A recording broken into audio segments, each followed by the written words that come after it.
अथस्त्रिविन्धेश्वरि स्तोत्रम्। ॐ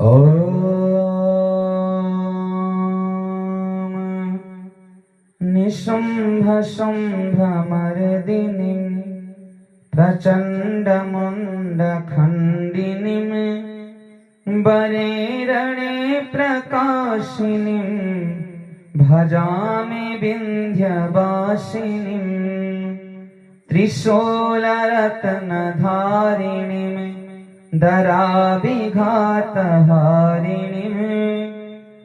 वियोगशोकहारिणीं भजामि विन्ध्यवासिनीं दरिद्रदुःखहारिणीं सदा विभूतिकारिणीं गृहे गृहे निवासिनीं भजामि विन्ध्यवासिनीं लसत्सुलोललोचनां लतां सदा वरप्रदां कपालशूलधारिणीं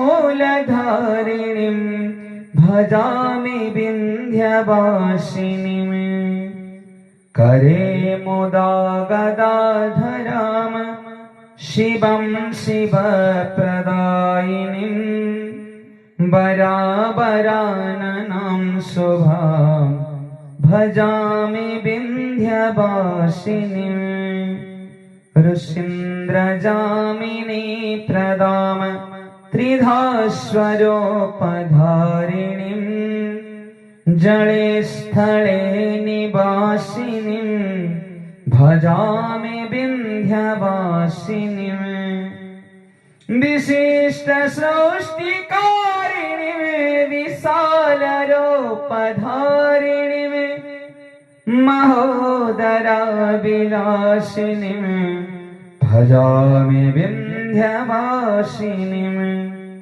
पुरन्दरादिसेवितां सुरादिवंशखण्डिनीं विशुद्धबुद्धिकारिणीं भजामि विन्ध्यवासिनीं भजामि विन्ध्यवासिनीं भजामि विन्ध्यवासिनीं भजामि विन्ध्यवासिनीं भजामि विन्ध्यवासिनीं।